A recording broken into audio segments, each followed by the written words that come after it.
Hello, I am Lillian Agboli. I'm excited to welcome you to another episode of the Diaspora Dialogue series with LA. On the Diaspora Dialogue series, we're talking to members of the diaspora. We are taking control and shaping the narrative about how we got here, what we're doing here.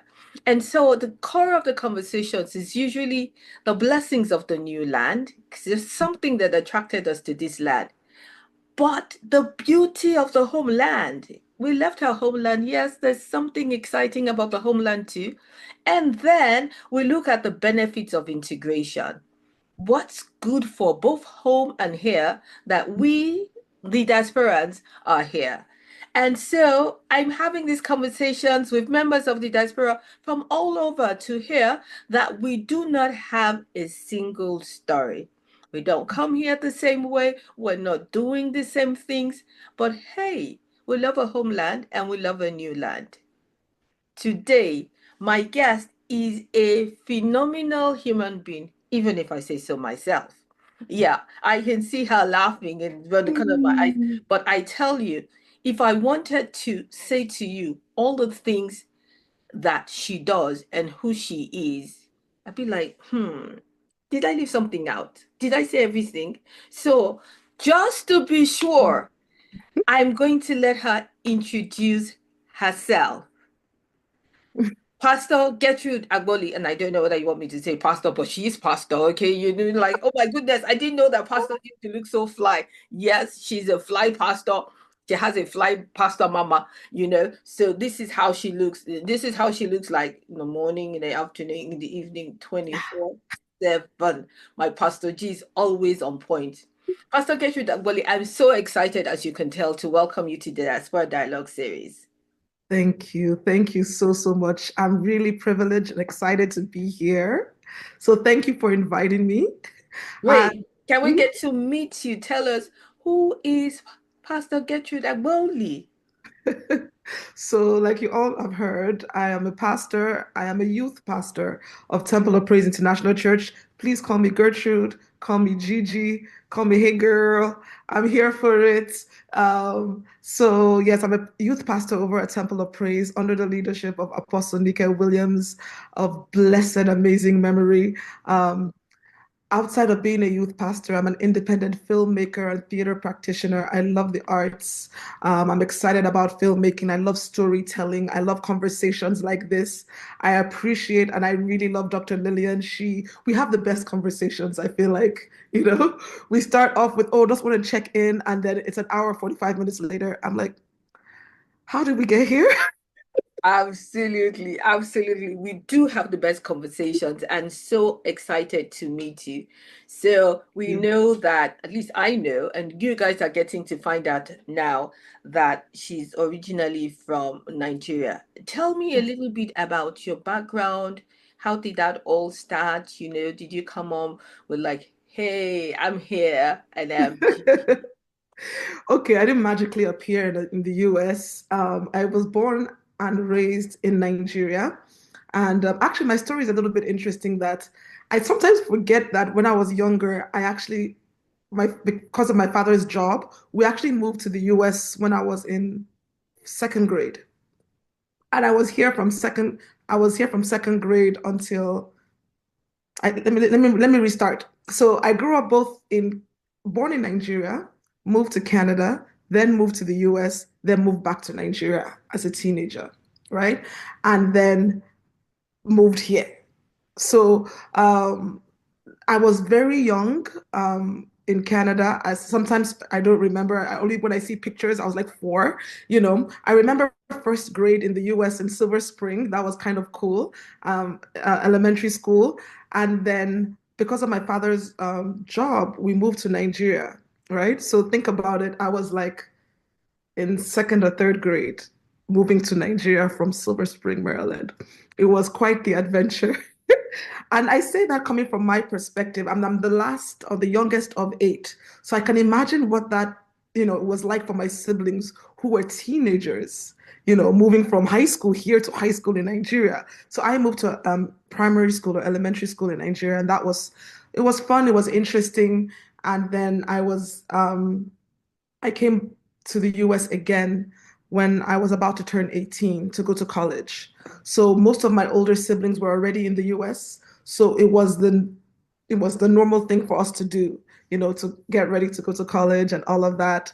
And yeah, it's been an amazing experience, college and grad So school here. sounds interesting. So since you had lived in Canada and then you had lived in the US before you came back when you were 18, I guess there were not any really like surprises or were there still some things that caught you off balance when you were like, wait, what? Am I in America? The great America? There were a lot of surprises because believe it or not, living in Nigeria, going to high school in Nigeria, it was very formative for me. Going to boarding school in Nigeria, you know, it was very like it formed a lot of ways of how I was thinking, how I made relationships with friendships with friends. It was very, very different. And of course, I'd watched all kinds of movies, even though I'd been here when I was younger. It was a different experience coming now as a teenager. I'd seen America on TV and everything was nice and shiny. You know what I'm saying? So only for me to I remember leaving the airport and I was with my sister, we're in New Jersey, and I saw trash on the floor. I'm like, trash in America? And she was like, girl, get in this car. So it was a bit of a rude awakening because I had created something so fictional from all the movies, and everything was so perfect. And I expected everyone to be walking around looking like models, you know. And in Nigeria, I thought I was overweight. So that's a whole different conversation, right? I I thought I know. was chunky I as a know. teenager, only for me to get here. I said, I am skinty. I know. I am a Slim Jim. I know. I had like talking about this wake up call. Mhm. I I did my master's in New York. So I was living in New York and we used to have class discussions. And there was one class discussion that I couldn't quite participate in because I was so Mhm. stunned. We're talking about the homeless epidemic in the United States. Yeah. And I never, I mean, the people that we saw on the streets in Nigeria who were homeless were sort of like people who were having mental health crises, people wouldn't take them in. But come to find out that you're just a paycheck away from being homeless in the US. There are Girl. people who go to work living in homeless shelters. So it's not like they don't have any, they just lost this job, they just couldn't make up in the payment. At one time, there were like 200 people living in a house. You don't, you just open your door. Anybody comes, they may just be from your neighborhood and they just come in and they Mm, get to stay with you. But you don't end up on the street because you don't have a job. that That is so was an true. awakening. And when you talked about also thinking that you were overweight, I have a friend whose sister said, all the health conditions that were only textbooks for them were just in the textbooks when they were in Nigeria. It's Mm, like, oh, these things are actually real. There are people who actually have these conditions, and you actually see real cases in the mm. US. So what else was like, oh, really? For you? It was so many things for me. Making friends, it was so organic for me in Nigeria, making friends. In Nigeria, I didn't know I had an accent, right? And I'm here and I'm a freshman going to school and I'm speaking the way I'm speaking now, and no one could understand me. And I thought I was very confident. So that took a big thing. It really shot my confidence. I would not want to answer questions in class. I would have the answers. I'd be like, absolutely not. Because the number of times they'll say it again, huh? Or somebody's chuckling at the back as a freshman. Oh no, that can really mess with a student. Absolutely, absolutely. I see how that is happening. And Torisha wrote that book, A Piece to Friendship. And I remember the first time she wrote it about, making friends. I just like, what's this child talking about? Like this no big deal. And in her own case, I mean, she was born here, so it wasn't even a case of accident. It's just that the dynamics of making friends, and I grew up from a very large family, so making friends wasn't really something that I paid attention to Yeah. because you had your family, you had your cousins and everybody. And so you were born with a collective of friends, Yes. Inbuilt. inbuilt. And then you come here and then you find out that you actually have to navigate this thing called friendship because you might actually find that you don't have anybody on your side. Oh yeah. Great. So you went to school, you had some education here, went to Nigeria and then came back, and you have remained in the US since. When you think back, you're also the last of eight siblings. So from the stories of your siblings, from yourself, do you think that there's some things that you're doing here in the United States that if you had remained in Nigeria would not have been possible? Definitely so many blessings and benefits. I mean, where do I start? Education. You know, while I was in primary school in Nigeria, I saw my older siblings come home all the time for ASU strike, something or the other. They were coming home. Even myself being in boarding school, I remember several times coming home because there was no water, as in there was no water in school. And they just sent us home, like figure it out, you know? And there were so many, I saw so many gaps in their education, like my older siblings, because of the strikes or different issues or crime issues at their school. And I could see the panic in my mother's eyes, serious prayer when they're going to school. And these are people that the drivers are driving them there. So it's not as if we're worried about public transportation, but security measures. So a big one is education. I've been able to go to college back to back without fear of issues like strikes, and of course, quality education. And that doesn't downplay the education in Nigeria at all. But Mm-hmm, mm-hmm, I know that it's a blessing. mm-hmm, I know that I didn't have to worry about security, major security issues mm-hmm, like that. Of course, you still mm-hmm. have to be careful taking the bus as a freshman, taking the bus from Greenbelt to community college, Mhm, And of mhm. course, there are issues like school shootings and Absolutely. issues here, but Mhm, not the kind of scale or the mhm, kind of day-to-day panic mhm. about going to class that I know that Yes, my older ones experienced. Yeah. absolutely. But when you talk about school shootings, it's like it will probably if it's in this school, then it's this school that is closed down. But when Hmm. you talk about an ASU strike, it doesn't matter where you are, Yeah. except you're in a private university. But in those days, there were not really many private Mhm. universities as we have in Nigeria now. And Mhm. so all of you just went home. Yeah. You just got stuck, and people had 2 years added to their university education because the lecturers were going on strike. So that's really phenomenal to have been able to finish education on time. And like you said, we're not taking anything away from the quality of education in Nigeria. We know that a lot of places, a lot of people say Nigerians are the most hardworking, very, on top of their game, and that foundation for a lot of us here we built from Nigeria. So we know that that's that. But that ASU strike thing was really a reality for a lot of places in a lot of places, dealing with that. We look at that, and now you're talking about as an independent film producer. Did you always want to be an independent film producer? Did you always know, or did coming No. to the US Oh, influence you in any way? major influence. Um, Growing up again, I think so many things, like we think of ourselves as one person, however, we're the culmination of so many decisions. Our parents, culture, so many things shape us, right? So I think even position in your family. So being the youngest of eight, um, my siblings had already done amazing things. So their expectations already for me.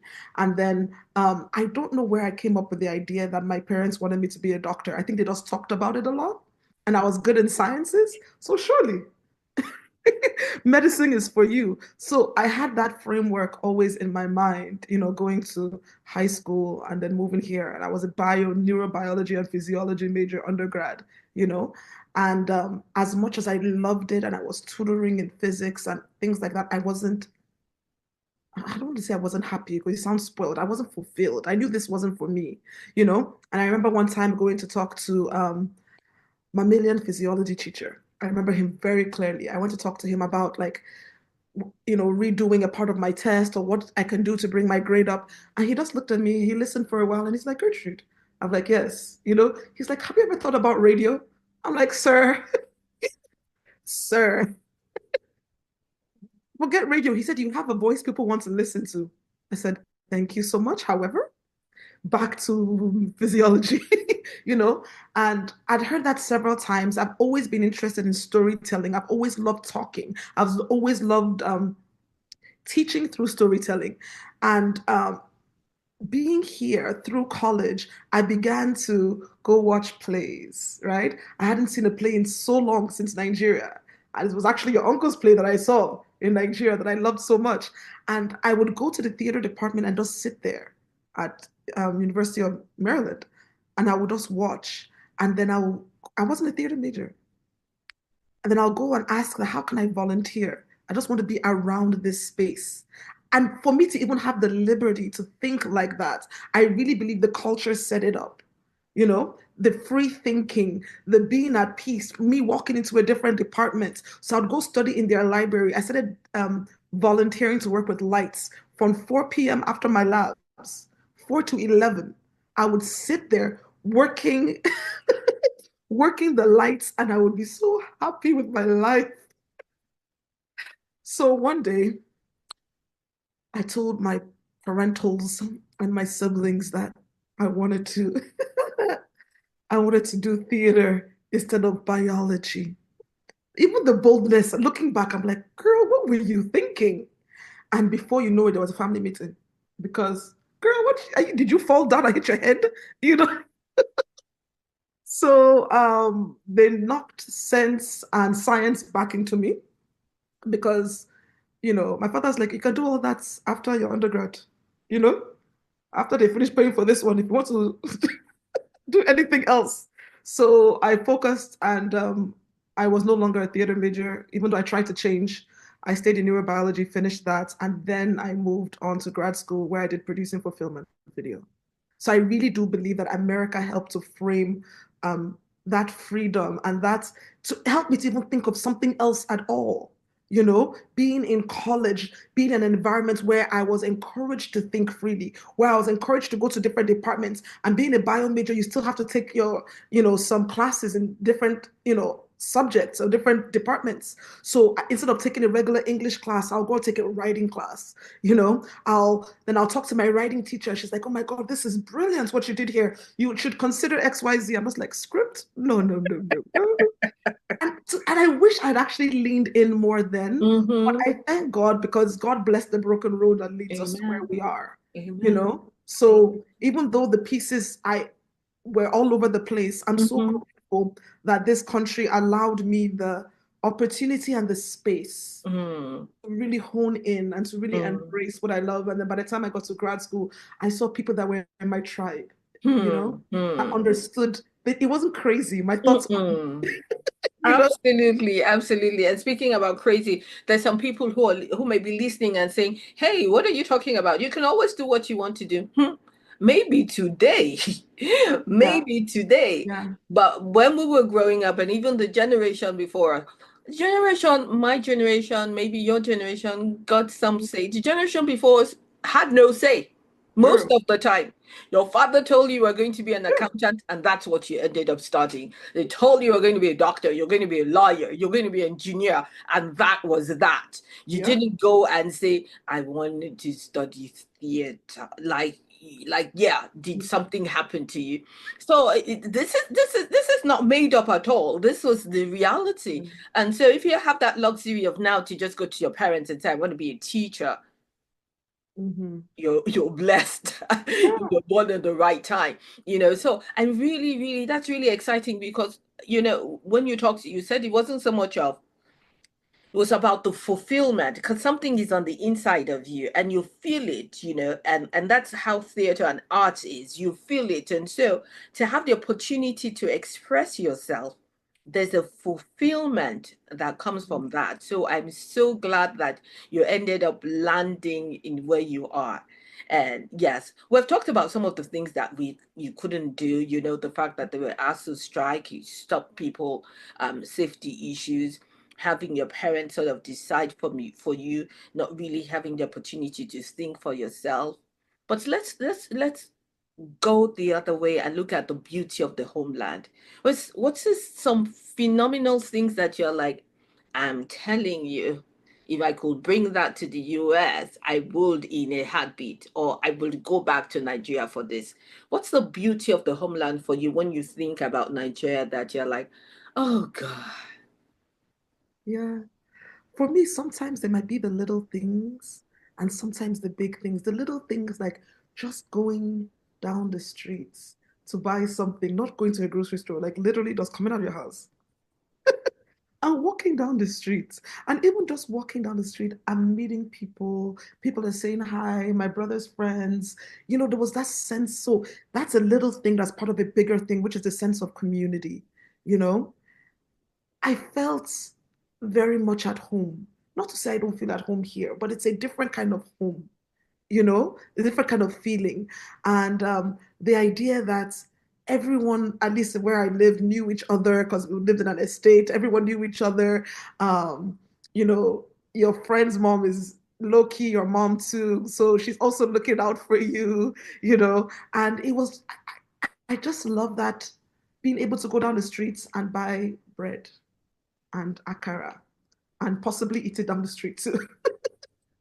See, you know, somebody says to me, and oh, but you bread. can get suya here. I'm like, it's not the same thing.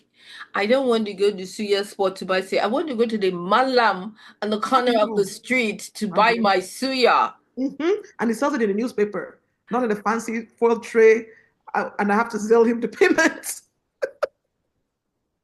So the nostalgia, right, Hmm. of that time. Christmas. We talk about this a lot. The holidays are so different.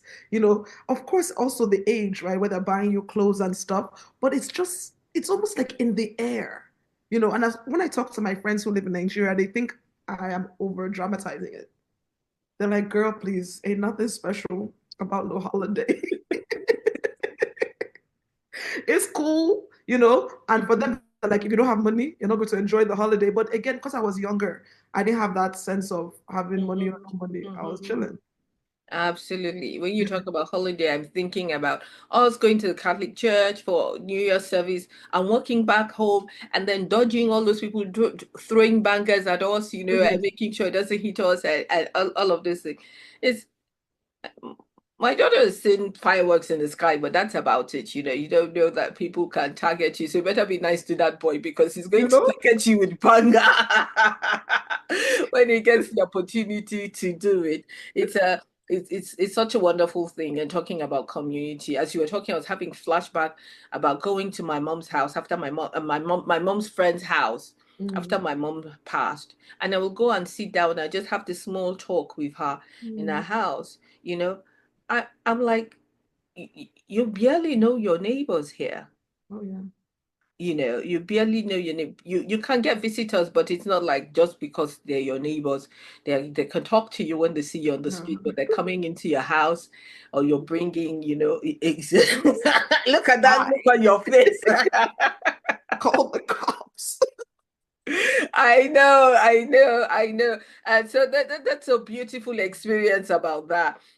Let's look at the benefits of integration. Let's talk about the benefit, Mm, because you're here. Sometimes people are like, you should come to Nigeria. Like you say, your friends say they're over traumatizing. I don't yeah. even know whether you've had that feeling. There's a conflict I sometimes hear about people who say the people in Nigeria, and they're like, if you're really interested in Nigeria, you should come back to Nigeria. What's your take on the relationship between Nigerians in the diaspora and Nigerians at home? What's been your experience with how that relationship is? There room for improvement? There's definitely room for improvement. And I've heard that narrative that if you really cared, right? If you really cared about your home country, you will return home. And I don't believe that because you are here, you don't care. I don't believe that because you're in the diaspora, you don't care. If anything, it's not only about us. Of course, you want a living environment that is safe and healthcare and infrastructure, of course. But a lot of people don't also see that you are also representing your country here. You are teaching every day, whether or not you want to. Your sense of respect, your sense of your kindness, even your contribution to society is representing your country. It doesn't minimize that because you're out not in the country. And it also doesn't make you less Nigerian. I've heard someone say your accent is different. I didn't wake up, I want to sound different. This is how I sound honestly all the time. whether I'm talking to Nigerians or Americans. And I try to speak as slowly as possible because I know I talk fast, but I'm not trying to be American. I'm not trying to be someone else. I am myself. I like to think. So, Hmm. in me being me and in me contributing to the society here, it doesn't take away from um, me being Nigerian or me contributing to Nigeria. There's so many things that I can tell you that my family is even involved with in dealing with things in our hometown and making sure that there's running water. There's making sure that this, the elementary schools there are actually having notebooks and are actually, Hmm. so people are doing so many things, and I think it's unfair to see someone and just assume that the person is running away from their country. That Hmm. is the last thing that comes to mind when I see other diasporans. But people in Nigeria just think, some people are, let me put the clause, Hmm. think, Hmm. yes, you're there eating the burgers. Hmm. You Wow. know? And this is so, I never really thought about, maybe I have, but it really just hit home when you said it that they are actually brand ambassadors for a homeland living in the diaspora. Because a lot of misinformation flies around. People think that everybody in from these places are low lives or no good. Some people, again, let's qualify that, low lives, no good. I mean, so being here, paying attention to your work, standing out in the things that you do, is really being a brand ambassador for the country and saying, yes, I'm maybe American, but I'm originally from Nigeria, and this is how a Nigerian shows up for work. We have strong work ethics. Don't believe all of those things that they're all just like fraudulent people. No, I'm really putting a lot on the table. So we're brand ambassadors. And then the other important point, actually contributing to what's going on in your, local communities back home. The flip side of that, that the people here who say, yeah, why are you here? What are you doing here? What do you say are the benefits of integration? Like, what do you say you're bringing to the table for here that sort of warrants or justifies the fact that you're here? And that's a really great question. And I've actually been asked that one time. I was volunteering at my friend's church, and the person is African American, and she was volunteering as well. And she just kept looking at me. I was wearing an Ankara dress because it was a Sunday afternoon.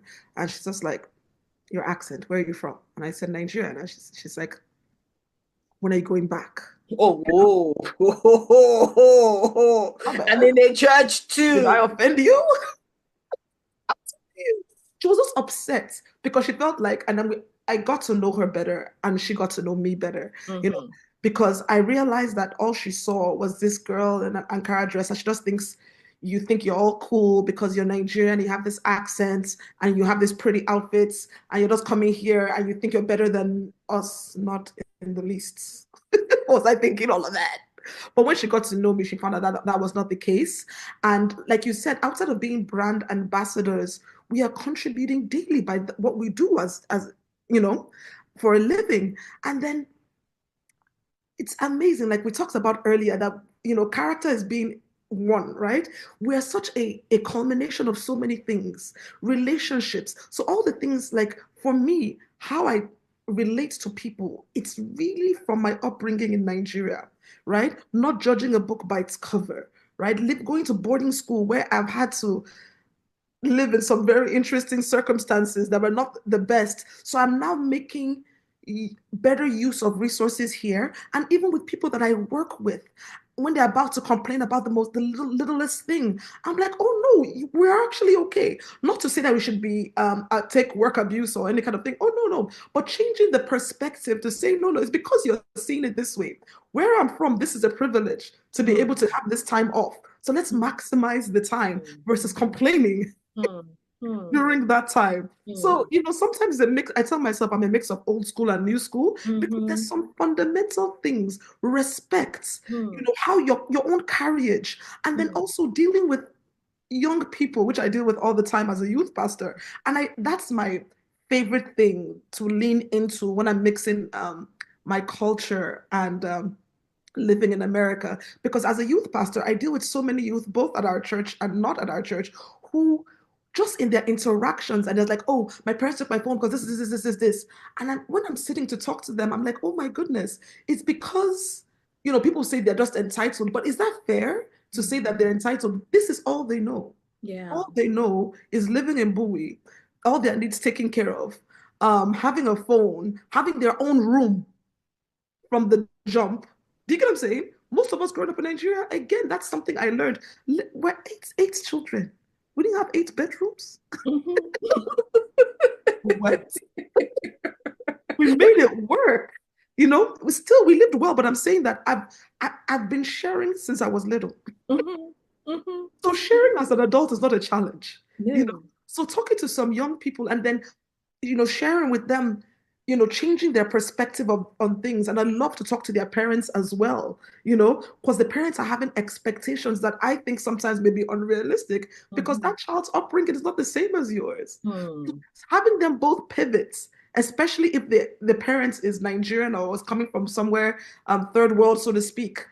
I can relate to the parent. At the same time, I can relate to the child, being Hmm. that I came here as a teenager and I've lived here for so long. you Hmm. know. So integrating that where they're seeing that respect Hmm. is growing up in Nigeria was inbuilt in us. Mhm. Once you are older, we respect you. Hmm. It really does not matter if the guy could be whoever, his uncle, whoever. He has done nothing to earn that respect. Mhm. Teenagers in America do not see any reason why they should respect you. And for Absolutely. good reason, right? Mhm. Mhm. Because who are you? Exactly. Exactly. What's So your relationship? Yeah. it is so interesting because you're only as wise as what you know. And so if people are living here and all the exposure is just to here, we are actually in enlarging their knowledge base, their social skills by bringing in this different perspective and introducing this different lens from which they need to look at life. Pastor G of life, like I call you.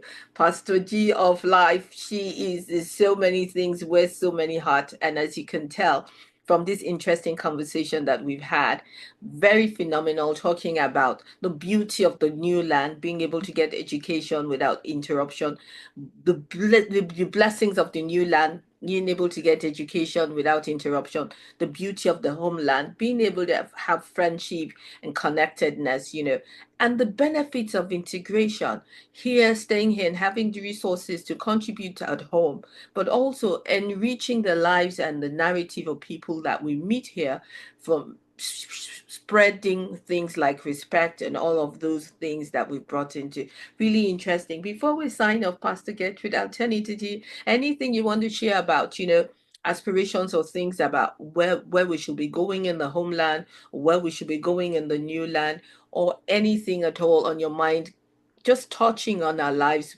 both as diasporans and living in this our new land. Yes, I think that we should really, whether you're living, here or in Nigeria or any country or living in the US, I think it's really important it's not, location can frame you in many ways, or just making sure that you're in God's perfect will. Because, Amen. Joseph, so many people in the scripture were either relocated like Abraham, God told him to move, or people like Joseph that were uprooted. He had no choice, you know. But the important thing with Joseph is that God was with him. Hmm. So no matter where you are, you want to japa or you want to return, the Hmm. whole idea, make sure that God is with you Hmm. because you will prosper in any land Hmm.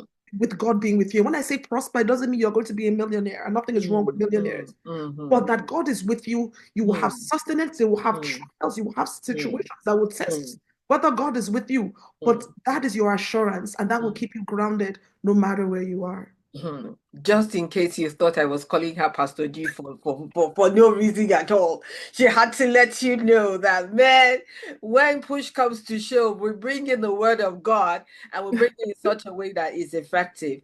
It's not a function of where you are, it's a function of being in God's will. Or wherever you are, you're in God's will and you will fulfill your destiny. First, Amen. to get you, thank you so much. I've had so much fun having this conversation with you. And to you, my listeners and viewers, this is the Diaspora Dialogue series. You can reach me by email, Diaspora Dialogue series with la@gmail.com. Let me know what you like about our program. Let me know if you'd like us to have a conversation with you. I look forward to that. Until I come your way another time, this is Lillian Agbegbe saying thank you for listening and bye. Pastor G, thank you for Thank you so coming. much. Thank you.